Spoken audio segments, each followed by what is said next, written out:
প্রথমেই আমি আমটিকে ভালো করে ধুয়ে ছিলে নিয়েছি, তারপরে আমি এইভাবে মাঝখান থেকে কেটে নিয়েছি। দেখুন বীজটা কিন্তু বেশ শক্ত হয়ে গেছে। বীজ শক্ত হয়ে গেছে এমন আমি মোরব্বার জন্য সিলেক্ট করতে হবে আপনাকে।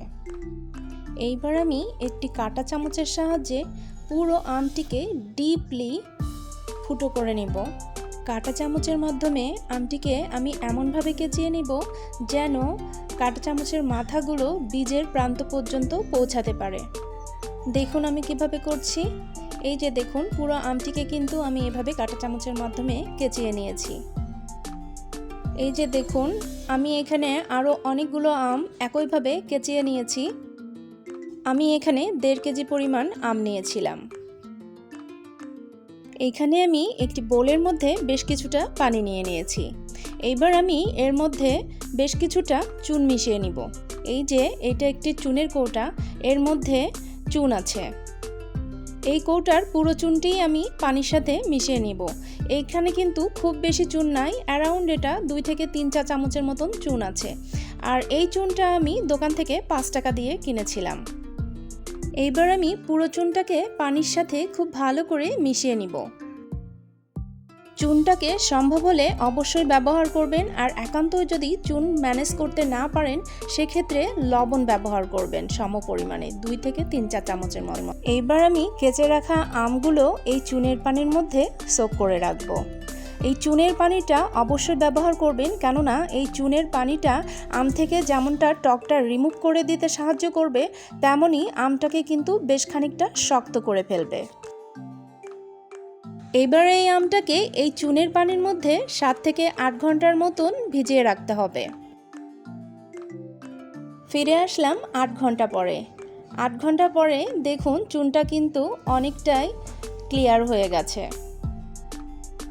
এই আমগুলো কিন্তু এখন অনেকটাই শক্ত হয়ে গেছে। এইবার পরিষ্কার পানি দিয়ে এই আমগুলোকে বেশ কয়েকবার করে ধুয়ে নিতে হবে, যেন এর থেকে সমস্ত চুন এবং টক বের হয়ে যায়। এই যে দেখুন এই আমগুলোকে কিন্তু আমি বেশ কয়েকবার পানি দিয়ে ধুয়ে নিয়েছি। এইবার এই আমগুলোকে 3-4 ঘন্টার মতন ফ্যানের বাতাসে অথবা রোদে শুকিয়ে নিতে হবে। একটি প্যানের মধ্যে আমি দিয়ে দিচ্ছি চিনি। আমি এখানে 2.5 কাপ পরিমাণ চিনি দিয়ে দিচ্ছি।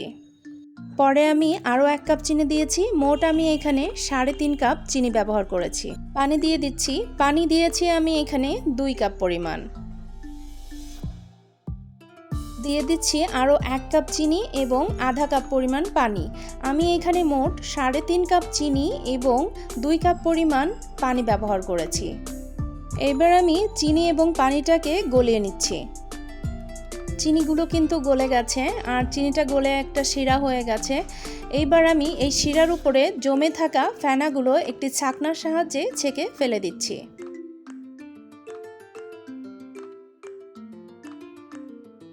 এইবার এই চিনি শিরার মধ্যে আমি আমগুলোকে দিয়ে দিচ্ছি।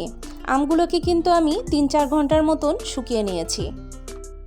আমগুলোকে আপনারা ফ্যানের বাতাসে অথবা রোদের তাপে 3-4 ঘন্টার মতন শুকিয়ে নেবেন শিরায় দেওয়ার আগে।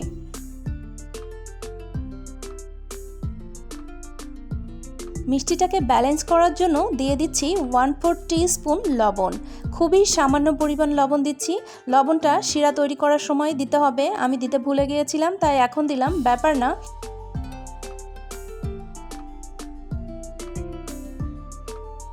এইবার এই আমগুলোকে মিডিয়াম লো হিটে রেখে জাল করতে হবে। ততক্ষণ পর্যন্ত জাল করতে হবে যতক্ষণ না এই আমগুলো স্বচ্ছ হয়ে যাচ্ছে, মানে ট্রান্সপারেন্ট না হয়ে যাচ্ছে। আর হ্যাঁ, অবশ্যই মাঝে মাঝে একটু নাড়াচাড়া করে দিবেন। ফিরে আসলাম 40 মিনিট পরে। এইটাকে আমি একদম মিডিয়াম লো হিটে রেখে 40 মিনিটের মতন জাল করে নিয়েছি। আর আমি মাঝে মাঝে একটু নাড়াচাড়া করে দিয়েছিলাম। আমগুলো কিন্তু সেদ্ধ হয়ে গেছে আর দেখুন ট্রান্সপারেন্ট হয়ে গেছে, একটা স্বচ্ছ চকচকে ভাব চলে এসেছে। আর শিরাটাও কিন্তু অনেকটা ঘন হয়ে গেছে। আমাদের মোরব্বা কিন্তু রেডি। এইবার আমি চুলাটা বন্ধ করে ঢাকনা দিয়ে ঢেকে ওভারনাইট এটাকে রেখে দেব। সারা রাত আমগুলো শিরাগুলোকে টেনে নিয়েছে। দেখুন একদম স্বচ্ছ হয়ে গেছে। আমাদের মোরব্বা কিন্তু একেবারেই রেডি হয়ে গেছে। এই যে দেখুন মোরব্বাটা পুরা শিরাটাকে সোক করে নিয়েছে আর কতটা স্বচ্ছ হয়ে গেছে। এইবার এই মোরব্বাটাকে আপনারা চাইলে এভাবেই খেতে পারেন অথবা একদিনের মতন রোদ্রে দিয়েও খেতে পারেন। যদি আপনি রোদে দেন একদিনের মতন তাহলে কিন্তু এটা বেশি দিন লাস্টিং করবে। আর এই মোরব্বাগুলোকে আপনারা ফ্রিজের নর্মাল টেম্পারেচারে রেখে সারা বছর খেতে পারবেন। আমি রিকমেন্ড করব অবশ্যই আপনারা ফ্রিজে রেখেই খাবেন, যেহেতু এটাতে শিরা দেওয়া হয়েছে আর কোনো রকম প্রিজারভেটিভ নাই, তাই বাইরে কিন্তু বেশি দিন এটা ভালো থাকবে না। অবশ্যই পরিষ্কার একটি শুকনো জারে অথবা বক্সে ভরে আপনারা এটিকে ফ্রিজের নর্মাল চেম্বারে সংরক্ষণ করবেন। আশা করছি আজকের এই মোরব্বার রেসিপিটি আপনাদের ভালো লেগেছে। আজ তবে এই পর্যন্তই, দেখা হবে নেক্সট এপিসোডে নতুন কোনো রেসিপির সাথে।